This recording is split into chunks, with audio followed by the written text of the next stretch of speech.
और जो लोग अपने आप को हिंदू कहते हैं वो 24 घंटा हिंसा हिंसा हिंसा, नफरत नफरत नफरत, असत्य सत्य असत्य। आप हिंदू हो ही नहीं। ऐसे कीजिए, ऐसे कीजिए, अभय मुद्रा। पूरे हिंदू समाज को हिंसक कहना ये गंभीर विषय है। नहीं नहीं नहीं, नरेंद्र मोदी जी पूरा हिंदू समाज नहीं है, बीजेपी पूरा हिंदू समाज नहीं है, आरएसएस पूरा हिंदू समाज नहीं है। ಹಿಂದೂ ಧರ್ಮ ಅಪಾಯದಲ್ಲಿದೆ, ಹಿಂದೂ ಅಪಾಯದಲ್ಲಿದ್ದಾನೆ ಅನ್ನುವಂಥ ಒಂದು ಮಾರ್ಕೆಟಿಂಗ್ ಇರಲಿಲ್ಲ, ಕಾನ್ಸೆಪ್ಟ್ ಇರಲಿಲ್ಲ, ಆ ಹೆಡ್ಲೈನ್ಸೇ ಇರಲಿಲ್ಲ. ಅದು ಬಂದಿದ್ದು 2014 ಮೋದಿ ಬಂದ ನಂತರ. ಅಂದರೆ ಮೋದಿ ಬಂದ ಮೇಲೆ ಹಿಂದೂ ಧರ್ಮ ಅಪಾಯದಲ್ಲಿದೆ ಅಂದರೆ, ಮೋದಿ ಬಂದ ಮೇಲೆ ಹಿಂದೂ ಅಪಾಯದಲ್ಲಿದ್ದಾನೆ ಅಂದರೆ, ಮೋದಿಗಿಂತ ಮುಂಚೆ ಅಪಾಯದಲ್ಲಿಲ್ಲದ ಹಿಂದೂ ಮೋದಿ ಬಂದ ಮೇಲೆ ಅಪಾಯದಲ್ಲಿದ್ದಾನೆ ಅಂದರೆ, ಮೋದಿ ಬಂದಿದ್ದೇ ಸರಿ ಹೋಗಲಿಲ್ಲ ಅಲ್ಲಿಗೆ. ಮೋದಿ ಬಂದಿದ್ದಕ್ಕೆ ಇವೆಲ್ಲ ಆಗ್ತಾ ಇದೆ. ಮೋದಿ ಬಂದಿದ್ದಕ್ಕೆ ಹಿಂದೂ ಅಪಾಯದಲ್ಲಿರೋದು. ಹಾಗೆ ಮೋದಿ ಹೋದರೆ ಒಂದು ಸೆಕೆಂಡ್ ಹಿಂದೂ ಅಪಾಯದಲ್ಲಿರಲ್ಲ. ಹಲೋ ಹಾಯ್ ನಮಸ್ಕಾರ ಸ್ನೇಹಿತರೆ. ಕೇವಲ 2-3 ತಿಂಗಳ ಹಿಂದೆ ಹೋಗಿ ಒಂದ್ಸಲ ಯೋಚನೆ ಮಾಡಿ. ಅದರ ಆಚೆಗಿನ ಯೋಚನೆಗಳು ಕೂಡ ನಿಮ್ಮಲ್ಲಿ ಏನಿತ್ತು ಅನ್ನೋದ್ರ ಬಗ್ಗೆ ನಿಮಗೆ ಸ್ಪಷ್ಟತೆ ಸಿಗುತ್ತೆ. ಈ ದೇಶದ ಅಲ್ಪಸಂಖ್ಯಾತರ ಮತ್ತು ದಲಿತರು 3ನೇ ಅವಧಿಗೆ ನರೇಂದ್ರ ಮೋದಿ ಸರ್ಕಾರ ಅರ್ಥಾತ್ ಬಿಜೆಪಿ ಸರ್ಕಾರ ಅರ್ಥಾತ್ RSS ಸರ್ಕಾರ ಅಧಿಕಾರಕ್ಕೆ ಬರಲೇಬಾರದು ಅಂತ ಹೇಳ್ಬಿಟ್ಟು ಪ್ರಾರ್ಥನೆಗಳನ್ನು ಮಾಡ್ತಾ ಇತ್ತು.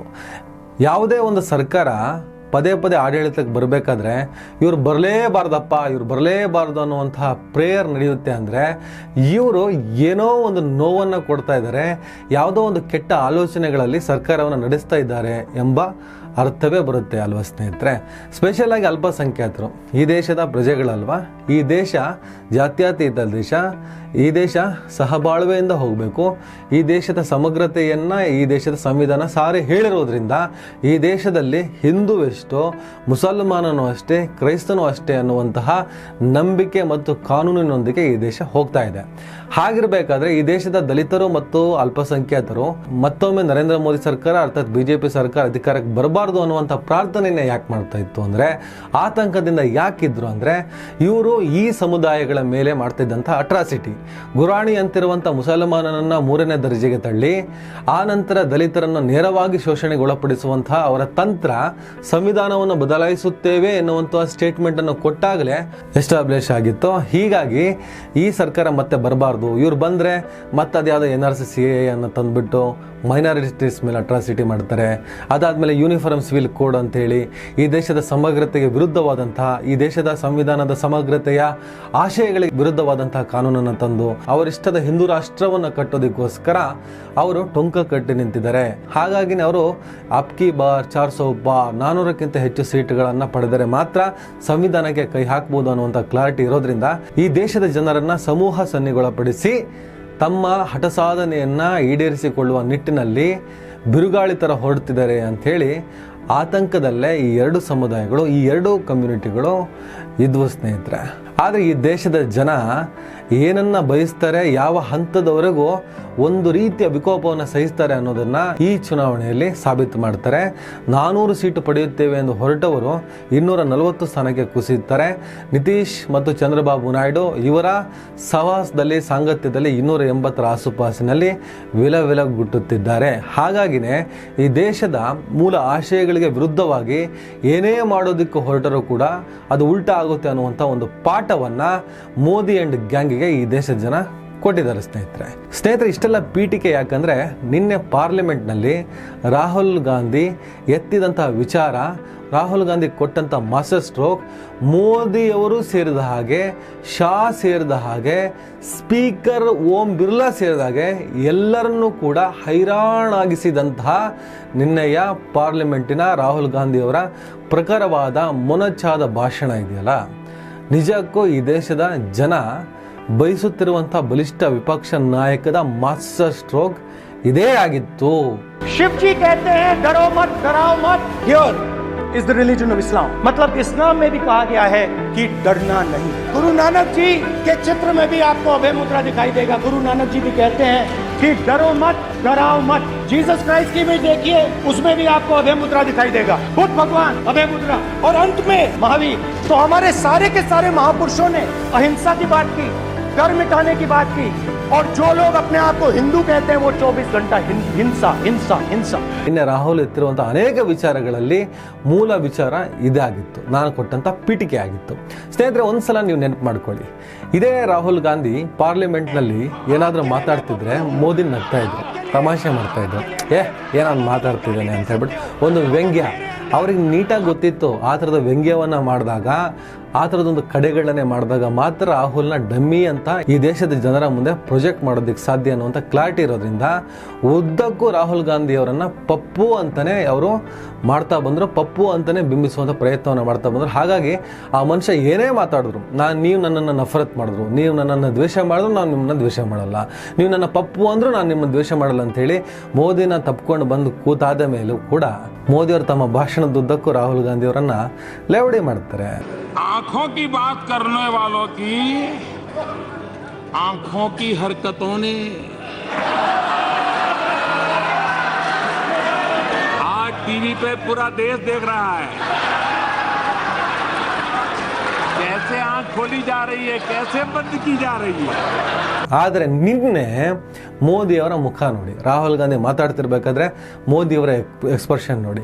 ರಾಹುಲ್ ಯಾರು, ರಾಹುಲ್ ಕೌನ್ ಹೈ, ರಾಹುಲ್ ಯಾರು ಅಂಥೇಳಿ ರಾಹುಲ್ನನ್ನು ಕಡೆಗಣನೆ ಮಾಡಿದಂತೆ ನಟಿಸಿದಂಥ ಈ ವ್ಯಕ್ತಿ ಯಾವ ಕಾರಣಕ್ಕೆ ನಾನು ಹಾಗೆ ನಟಿಸಿದೆ, ಒಂದಲ್ಲ ಒಂದು ದಿನ ಆತ ನನ್ನ ಅಭಿಮುಖವಾಗಿ ನಿಂತಾಗ ಅದು ನನಗೆ ಯಾವ ರೀತಿಯ ಸವಾಲಾಗಬಹುದು ಎಂದು ಗ್ರಹಿಸಿಯೇ ಹೇಗಾದರೂ ಮಾಡಿ ಈ ಮನುಷ್ಯನನ್ನು ಡಮ್ಮಿ ಮಾಡಬೇಕು ಅಂತ ಪ್ರಯತ್ನ ಪಟ್ಟರೂ ಕೂಡ ಎಲ್ಲವನ್ನು ಮೀರಿ ಇವತ್ತು ಮೋದಿಗೆ ಅಭಿಮುಖವಾಗಿ ನಿಂತ ಅಂತ ರಾಹುಲ್ ಗಾಂಧಿ ಮೋದಿಯವರು ಏನು ಅನ್ಕೊಂಡ್ರೋ ಅದಕ್ಕಿಂತಲೂ ಪ್ರಖರವಾಗಿ ನಿನ್ನೆ ಮಾಸ್ಟರ್ ಸ್ಟ್ರೋಕ್ ಕೊಟ್ಟಿದ್ದಾರೆ. राहुल ने सर जो ये अमीरी गरीबी की बात की, कौन राहुल? हमारे वाले राहुल तो वो आपके वाले नहीं है. हिंसा हिंसा हिंसा, नफरत नफरत नफरत, असत्य सत्य असत्य. आप हिंदू हो ही नहीं, हिंदू हिंसा नहीं फैला सकता, हिंदू नफरत नहीं फैला सकता. और बीजेपी 24 घंटा नफरत हिंसा नफरत हिंसा नफरत हिंसा ಹುಡ್ಕೊಂಡು ಹೋಗಿ ಅಟ್ಟಾಟಿಸಿ ಹೊಡಿತಾರೆ ಅಂತ ಹೇಳ್ತಾರಲ್ಲ, ಆ ಕೆಲಸವನ್ನ ಮಾಡ್ತಾರೆ. ಹಾಗಾಗಿನೇ ಮೋದಿ ಎರಡು ಸಲ ಹೇಳ್ತಾರೆ, ತಬ್ಬಿಬ್ಬಾಗ್ತಾರೆ.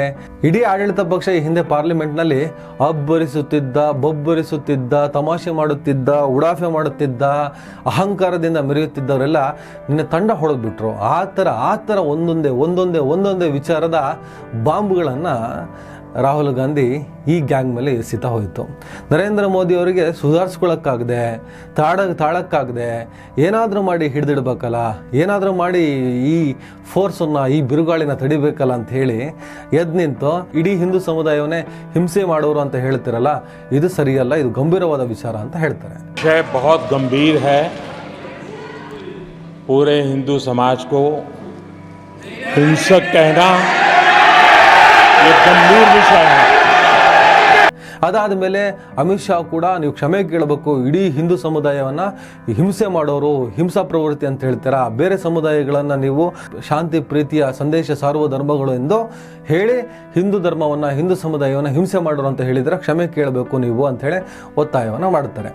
वाक्य था, जो अपने आप को हिंदू कहते हैं वो हिंसा की बात करते हैं, हिंसा करते हैं.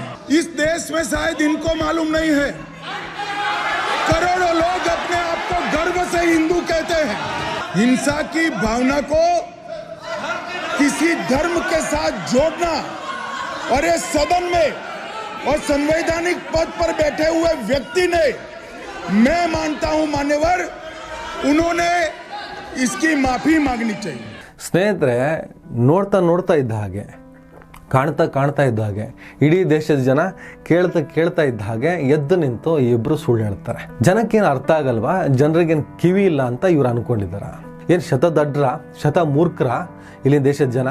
ಚಿಕ್ಕ ಮಕ್ಕಳಿಗೂ ಕೂಡ ರಾಹುಲ್ ಗಾಂಧಿ ಏನು ಮಾತನಾಡಿದ್ದಾರೆ ಅನ್ನೋದು ಅರ್ಥ ಆಗ್ತದೆ. ಅದು ನಿಮಗೂ ಅರ್ಥ ಆಗಿದೆ. ಹೇಗಾದರೂ ರಾಹುಲ್ ಗಾಂಧಿ ಅವರ ಮೊನಚಾದ ಭಾಷಣ ಮತ್ತು ಮೊನಚಾದ ಮಾತು ಈಟಿ ಥರ ಇರಿತಾ ಇತ್ತಲ್ಲ, ತಡ್ಕೊಳಕ್ಕಾಗದೆ ಅದಕ್ಕೆ ಏನಾದರೂ ಒಂದು ಟ್ವಿಸ್ಟ್ ಕೊಟ್ಟು ಅದನ್ನು ಬೇರೆ ಥರದಲ್ಲಿ ತಗೊಂಡು ಹೋಗಿ ರಾಹುಲ್ ಗಾಂಧಿ ಇಡೀ ಹಿಂದೂ ಸಮುದಾಯದ ವಿರೋಧಿ, ಅವರು ಇಡೀ ಹಿಂದೂ ಸಮುದಾಯವನ್ನು ಹಿಂಸೆಯನ್ನು ಮಾಡುವಂಥ ಸಮುದಾಯ ಅಂತ ಹೇಳಿದ್ದಾರೆ, ಹಿಂಸಾ ಪ್ರವೃತ್ತಿ ಇರುವ ಸಮುದಾಯ ಅಂತ ಹೇಳಿದ್ದಾರೆ, ಎಂಥ ಹಿಂದೂ ವಿರೋಧಿ ರಾಹುಲ್ ಗಾಂಧಿ ಅಂತ ಹೇಳಿ ಬಿಂಬಿಸುವಂಥ ಮಾಡುವಂತಹ ಒಂದು ವಿಫಲ ಪ್ರಯತ್ನವನ್ನು ಮಾಡ್ತಾ ಇದ್ದಾರೆ. ಅದಕ್ಕೆ ರಾಹುಲ್ ಗಾಂಧಿ ಅವರು ಬಹಳ ಸ್ಪಷ್ಟವಾಗಿ ಹೇಳ್ತಾರೆ, ಹಿಂದೂ ಸಮುದಾಯ ಅಂದರೆ ಕೇವಲ ಮೋದಿ ಅಲ್ಲ, ಹಿಂದೂ ಸಮುದಾಯ ಅಂದರೆ RSS ಅಲ್ಲ, ಹಿಂದೂ ಸಮುದಾಯ ಅಂದರೆ ಕೇವಲ BJP ಅಲ್ಲ ಅಂತ ಹೇಳ್ತಾರೆ. नरेंद्र मोदी जी पूरा हिंदू समाज नहीं है, बीजेपी पूरा हिंदू समाज नहीं है, RSS पूरा हिंदू समाज नहीं है. ಈವನ್ ಶಿವ ಕೂಡ ಅಭಯ ಮುದ್ರವನ್ನು ತೋರಿಸ್ತಾನೆ, ಹೆದರಬೇಡಿ ಹೆದರಿಸಬೇಡಿ ಅಂತ ಹೇಳ್ತಾರೆ. ಶಾಂತಿ ಪ್ರೀತಿಯನ್ನು ಸಾರ್ತವೆ ಎಲ್ಲ ಧರ್ಮಗಳು, ಹಿಂದೂ ಧರ್ಮವೂ ಸೇರಿದಂತೆ. ಆದರೆ ನೀವು ಅದೇ ಹಿಂದೂ ಧರ್ಮದ ಹೆಸರಿನಲ್ಲಿ, ಹಿಂದುವಿನ ಹೆಸರಲ್ಲಿ ಹಿಂಸೆಯನ್ನ ಮಾಡ್ತಾ ಇದ್ದೀರಾ. ಯಾರು? ಮೋದಿ, BJP, RSS ಅಂತ ಪರ್ಟಿಕ್ಯುಲರ್ ಆಗಿ ನಿಮ್ಮನ್ನೇ ಮೆನ್ಷನ್ ಮಾಡಿ ಹೇಳೋದನ್ನ ಇಡೀ ಹಿಂದೂ ಸಮುದಾಯವನ್ನೇ ಇವರು ಹಿಂಸೆಯನ್ನು ಮಾಡುತ್ತಾರೆ, ಹಿಂಸಾ ಪ್ರವೃತ್ತಿ ಇರುವಂತ ಒಂದು ಸಮುದಾಯ ಅಂತ ಹೇಳಿದ್ದಾರೆ ಅಂತ ಬಿಂಬಿಸ್ತೀರಾ. शिव जी कहते हैं डरो मत डराओ मत, अभय मुद्रा दिखाते हैं, अहिंसा की बात करते हैं, त्रिशूल को जमीन में गाड़ देते हैं. और जो लोग अपने आप को हिंदू कहते हैं वो 24 घंटा हिंसा हिंसा हिंसा, नफरत नफरत नफरत, असत्य सत्य असत्य. आप हिंदू हो ही नहीं, ऐसे कीजिए अभय मुद्रा. ನಿಮಗೆ ನೀವೇ ಹಿಂದೂ ಸಮುದಾಯವನ್ನು ಗುತ್ತಿಗೆ ತೆಗೆದುಕೊಂಡವರು ಅಂತ ಹೇಳ್ತೀರಾ.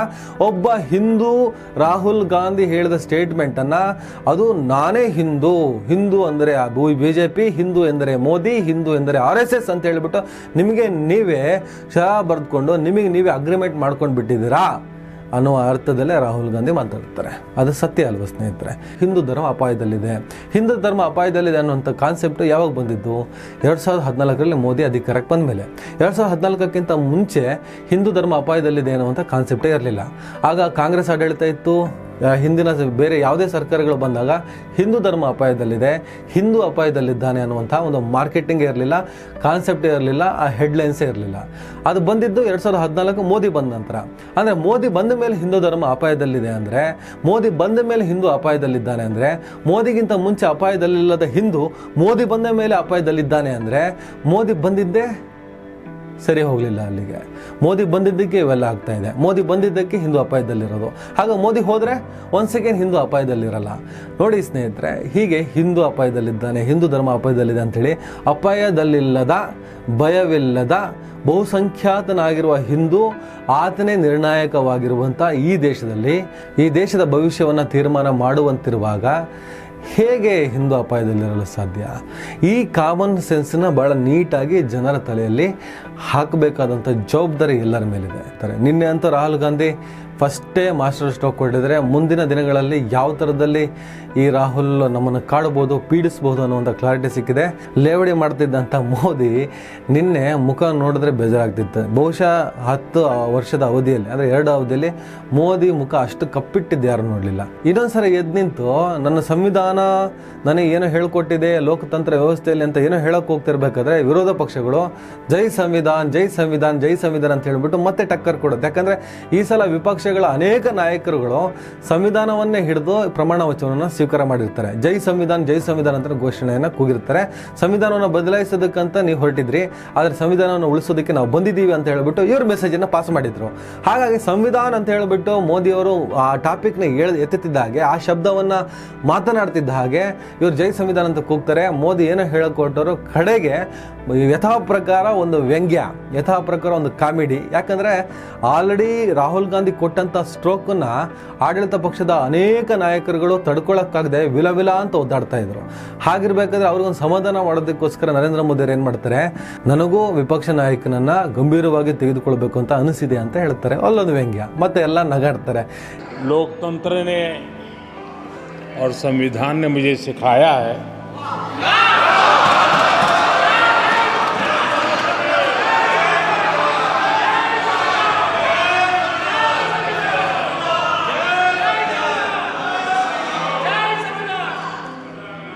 कि मुझे विपक्ष के नेता को गंभीरता से लेना चाहिए.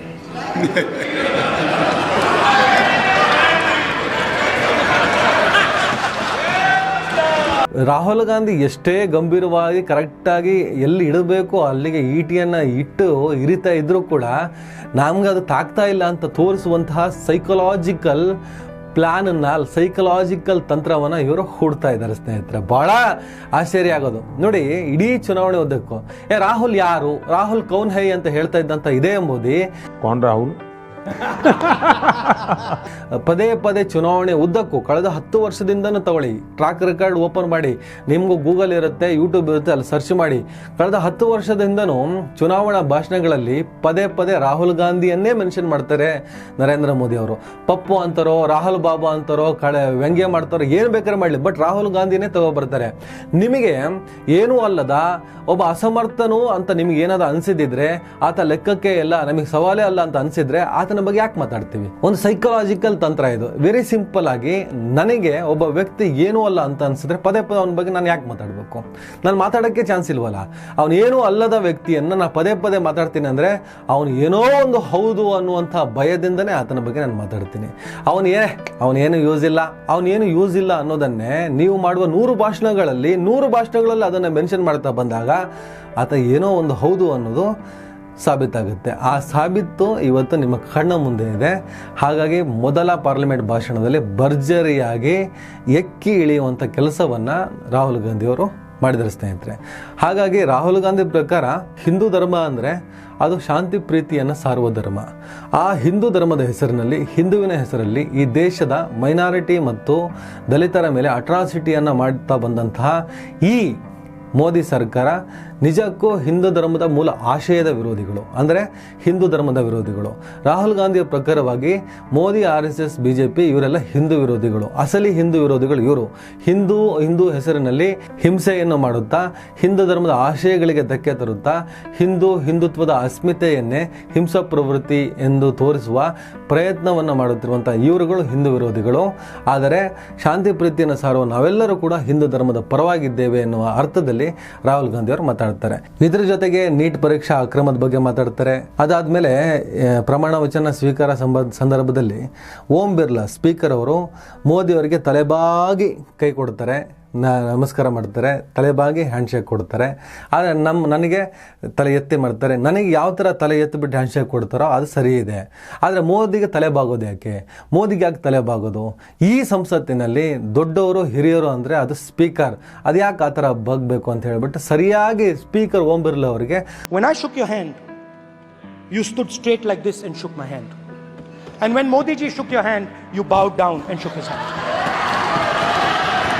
जो हमसे बड़े हैं उनको झुककर नमस्कार करो, मुझे यही सिखाया है, और बराबर वालों से बराबर का व्यवहार करो. कि इस हाउस में स्पीकर से कोई बड़ा नहीं होता.